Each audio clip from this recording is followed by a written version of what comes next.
कराची जहां दूसरे बहुत सारे जराइम का गढ़ बन चुका है, वहां मंशियात की खरीदो फरोख्त से जुड़े बड़े बड़े नाम भी यहाँ शहरियों में तवील मुद्दत से नशे का जहर तकसीम कर रहे हैं। इस शहर में मंशियात का इस्तेमाल करने वालों की तादाद लाखों तक पहुंच चुकी है, जो किसी न किसी शक्ल में मंशियात का इस्तेमाल करती है।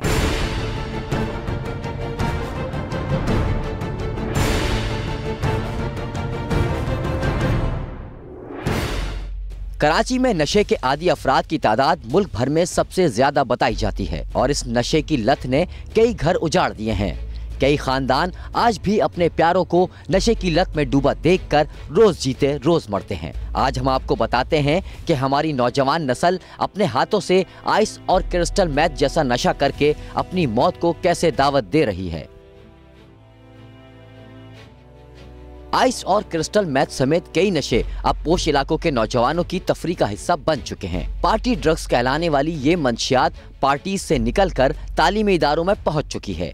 मंशियात की एक नई किस्म आइस या क्रिस्टल मैथ के इस्तेमाल का रुझान बहुत तेजी से बढ़ रहा है और नौजवान नस्ल हेरोइन के बाद इस नशे की आदी होती जा रही है। इससे कबल हेरोइन, चर्स और दीगर नशे आम थे।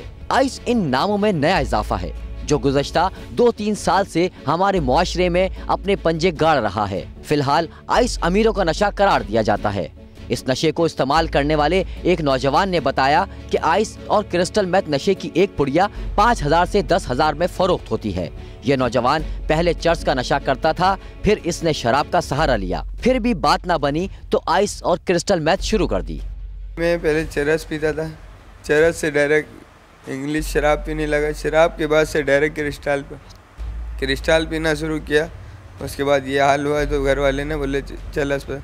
मुतासिरा नौजवान ने बताया कि इसने नशा दोस्तों की गलत सोहबत की वजह से शुरू नहीं किया, बल्कि उसको अपने आप से मोहब्बत नहीं रही। उसने मोहब्बत में नाकामी के बाद खुद को इस आग में झोंक दिया। ये नशे में बस लड़की का मुद्दा रहना, लड़की से मेरा मोहब्बत था। उसका निकाह हुआ, जब से ये सुना उसके बाद से मैंने बोला तू अपने घर पे खुश रहे भाई, मेरा हाल में मेरे को छोड़ दे।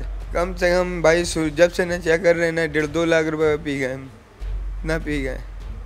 रोज़ का 1000 रुपये खर्चा है। अब समझ लीजिए 2 साल लगातार पिए। हमारे मुल्क में आइस नामी नशे को मुतारिफ हुए ज्यादा वक्त नहीं गुजरा, यहाँ तक कि आम आदमी इसके नाम से भी वाकिफ नहीं। अलबत्ता पढ़े लिखे और दौलतमंद अफराद इससे अच्छी तरह वाकिफ हैं।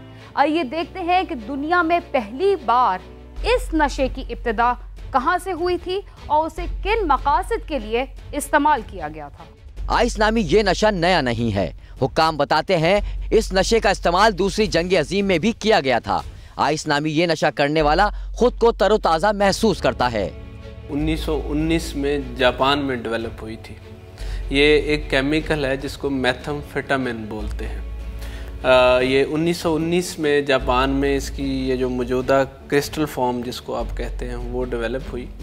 फिर इसका जो यूज़ सबसे पहले ज़्यादा मिकदार में सामने आया वो वर्ल्ड वॉर 2 के दरमियान सामने आया। वर्ल्ड वॉर 2 के दौरान ये मिलिट्री यूज़ इसका हुआ कि जो जवान थे फौजी उनको जगाए रखने के लिए। हुक्काम के मुताबिक आइस नशे की बड़ी मिकदार अफगानिस्तान से पाकिस्तान स्मगल हो रही है। इसके अलावा ये ईरान और दीगर एशियाई ममालिक से भी मुख्तलिफ तरीकों से पाकिस्तान पहुंच रही है। कराची में इसका यूज़ मिला और पेशावर, ये 2 जगहों पे। चूँकि ये फ्रॉम अक्रॉस द बॉर्डर आई, कराची में ज़्यादातर ईरान के बॉर्डर के थ्रू और कोयटा अफ़गानिस्तान के थ्रू यहाँ पे आई है, और पेशावर में इसी तरह से अफ़गानिस्तान के बॉर्डर के थ्रू ये यहाँ पे पहुँची। हुक्काम बताते हैं कि आइस नामी इस नशे का इस्तेमाल तकरीबन 3 साल कबल सामने आया। लियारी गैंग वॉर के उस दौर में गैंग वॉर के कारिंदे आइस और क्रिस्टल मैथ का इस्तेमाल करते थे और फिर इस नशे का इस्तेमाल पोश इलाकों में देखा गया। कराची में जो रिसेंटली इसके अंदर बहुत ज़्यादा बूस्ट आया वो आज से 2-3 साल पहले आया। अगर हम थोड़ा सा उससे पीछे जाएं तो लियारी में इसका यूज़ था। बेसिकली आइस की मुख्तलिफ शक्लें होती हैं। इसकी जो सबसे रिफाइंड मेथाम्फेटामिन की जो सबसे रिफाइंड शक्ल है वो आइस है। उससे जो पहली अनरिफाइंड शक्ल है वो जिसको हम क्रिस्टल बोलते हैं, मैथ क्रिस्टल बोलते हैं। आइस नामी इस नशे की लत ने जब नौजवानों की बड़ी तादाद को अपने शिकंजे में जकड़ा तो हुक्काम को होश आया और फिर पुलिस ने एक ऑपरेशन का आगाज किया जिसका नाम सेविंग जनरेशन फ्रॉम ड्रग रखा गया। मैंने इस पे एक ऑपरेशन किया सेविंग जनरेशंस फ्रॉम ड्रग के नाम से, और उस पे हमने बाकायदा एक साउथ पुलिस ने एक पूरी रिपोर्ट तैयार की जिसके अंदर जितने इसके मेन डीलर्स थे, जितने हमने लोग अरेस्ट किए और इनका मोडस ऑपरेंडी क्या है, किस तरह से ये ड्रग लोगों को सप्लाई की जाती है, कौन कौन से टारगेट्स होते हैं इनके, वो सारी चीज़ें उसके अंदर मेंशन है। शहर के पोश इलाकों के रिहायशी ड्रग माफिया के निशाने पर थे। इन इलाकों में रिहाइश पजीर तालिब इल्म, बिजनेसमैन, बैंकर्स और खासकर नौजवान लड़कियां खामोशी से इस लत का शिकार बनी।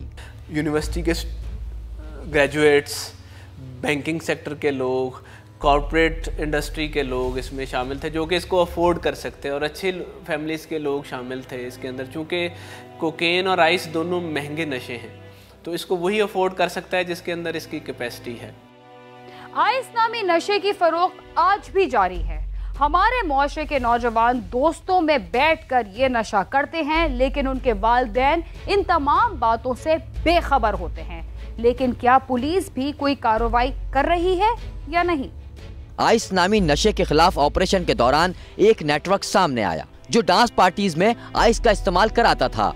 नौजवानों की रगों में घुलने वाले इस जहर को शहर के मुख्तलिफ इलाकों में लड़कियों के जरिए दफातर और घरों में सप्लाई किया जा रहा है। इस ड्रग की स्टोरी पार्टी से शुरू होती है। जो पार्टीज नाइट पार्टीज़ की जाती हैं डिफेंस, क्लिफ्टन और मलीर के फार्म हाउसेस के अंदर, उसके अंदर डीजे जो होता है पार्टी के अंदर, उसके जरिए इसको इंट्रोड्यूस करवाया जाता है। क्राइम सीन की टीम ने एक ऐसे नौजवान से बात की जिसने दोस्तों के साथ पहले चर्च का नशा करना शुरू किया था और आज अपना सब कुछ लुटाकर क्रिस्टल मैथ का नशा कर रहा है। ऑर्डर के बाद मैंने क्रिस्टल के नशे, आइस के नशा किया था और अभी उसके बाद मैंने क्रिस्टल शुरू कर दिया था। नॉर्मली मिल गई थी कॉलेज लाइफ में, मतलब जैसे आ रहा जा रहा था कॉलेज, वो लड़की पी रही है, आज वो पी रही है, एक से दोस्ती हुई, एक ने पिला दी, फिर हम खुद ले आए, ऐसे ही नशा बढ़ता रहता है। आइस और क्रिस्टल का नशा करने वाले इस नौजवान ने बताया कि इस पर चाहे जितनी पाबंदी लगा दी जाए ये आसानी से मिल जाती है। कभी फोन कॉल पर तो कभी सोशल मीडिया की मदद से आप तक पहुंचा दी जाती है। ये तो जगह गवर्नमेंट जितनी भी बंद कर ले, लेकिन ये बेचने वाले कहीं नहीं गायब भागते। इनसे कांटेक्ट होता है, फोन पे कांटेक्ट करो, मिल जाती है चीज। ये मामूली सी प्लास्टिक की थैली 1000 में आसानी से मिल जाती है क्योंकि इसमें क्रिस्टल मौजूद है, और आइस की ये थैली 4000 में फरोख्त की जाती है। आइस मीन्स ग्राम मिलती है 2500 रुपए। मुतासरा नौजवान ने बताया कि नौजवान लड़कियों को इस नशे में प्लानिंग से लाया जाता है। मैं एक अच्छी फैमिली से बिलोंग करता हूँ और आज से कोई 2 साल पहले मेरे पास अपनी ज़ाती वी8 प्राडो थी और आज मैं बाइक पे घूमता हूँ। मतलब इस वक्त इस चीज़ ने मुझे कहाँ से कहाँ ले आया। ये लड़कियाँ खुद तो नहीं आती, इनको लाने वाले लड़के ही होते हैं। आइस और क्रिस्टल मैथ जैसे जानलेवा खतरनाक नशे के खात्मे के लिए कानून में तरमीम की जरूरत है। हुक्काम कहते हैं कि इस मोहलिक नशे के मुकदमात भी आम मंशियात की तरह ही दर्ज किए जाते हैं। तो लॉ जिसके थ्रू इसको ऑपरेट कर रहे हैं वो control of narcotics substance act, उसी के तहत हम इसको डील कर रहे हैं, और सारी जो ड्रग्स हैं, सारी नार्कोटिक्स उसी के कानून के तहत डील की जाती हैं। मेरे ख्याल में उसमें भी अमेंडमेंट की ज़रूरत है। मंशियात की मुख्तलिफ इक़साम हासिल करने के लिए कई इलाकों और अफराद का नाम लिया जाता है। आइए देखते हैं कि कराची में आइस नामी नशा कैसे हासिल किया जाता है। कराची में मंशियात फरोशों ने नौजवान को ऑनलाइन मंशियात की फरोख्त शुरू कर दी है। ये कारोबार काफी अरसे से बड़ी कामयाबी के साथ जारी है। मंशियात फरोश फेसबुक और दीगर सोशल मीडिया के जरिए ऑर्डर लेकर मोहलिक तरीन नशा आइस पाउडर, कोकेन, हेरोइन और चर्च सप्लाई करते हैं। इस बात का इंकशाफ पुलिस की जानिब से मंशियात फरोशों की गिरफ्तारी के बाद सामने आया। बहुत सारे ऐसे फेसबुक पेजेस बने हुए थे कि जो इनवाइट करते हैं, मतलब 500 पर पर्सन कि आप आएँ जी, अपनी दोस्त को ले आएँ साथ और पार्टी है। तो बेसिकली वो एक आइस की एडवर्टीजमेंट होती थी, ड्रग की एडवर्टीजमेंट होती थी कि वो पार्टी का अरेंज करते थे। वो ये डीजेस ने पेजेस बनाए हुए थे, पार्टी का पेमेंट लेते थे, साथ ही उसके अंदर पार्टी के अंदर जो ड्रग सप्लाई करते थे उसके वो डीजे अलहदा से, यानी अपनी कस्टमरशिप जो है वो बढ़ती थी। आइस और क्रिस्टल मैथ का नशा करने वाले होशियार हो जाएं।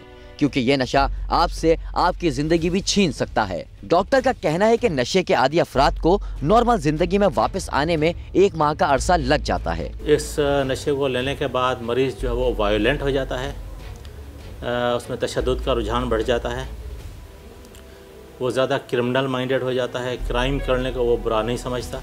हर मरीज़ का रिस्पांस मुख्तलिफ होता है।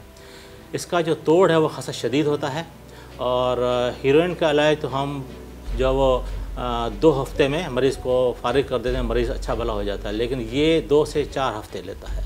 आइस और क्रिस्टल का नशा करने वाले नौजवान ने बताया कि पोश इलाकों के साथ अब औरंगी टाउन, फकीर कॉलोनी और गुलशन जिया में बड़ी तादाद में क्रिस्टल की फरोख्त जारी है।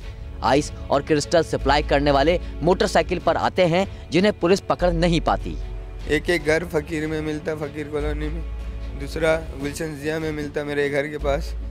सब समझ लीजिए रोज़ का आता है, 1 घंटा भी नहीं लगाता, 1-1.5-2 लाख रुपए समेट के चला जाता वो। मोटरसाइकिल में आएगा, इतना माल लेकर आएगा कम से कम 50,000 का, 1 घंटे में देके चला जाएगा।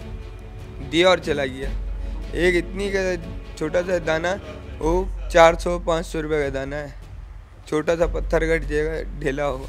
यूं तो नशे की लत में मुब्तला नौजवान अपने मुस्तकबिल और सेहत से हाथ धो बैठते हैं, मगर आइस का नशा करने वाले ज्यादातर तालिब इल्म आजकल न सिर्फ अपने मुस्तकबिल बल्कि अपने माँ बाप के लिए भी परेशानी का बाइस बने हुए हैं। कैमरामैन असद रिजवी और इरफान तरमेजी के साथ खुर्रम गुलजार, समा, कराची।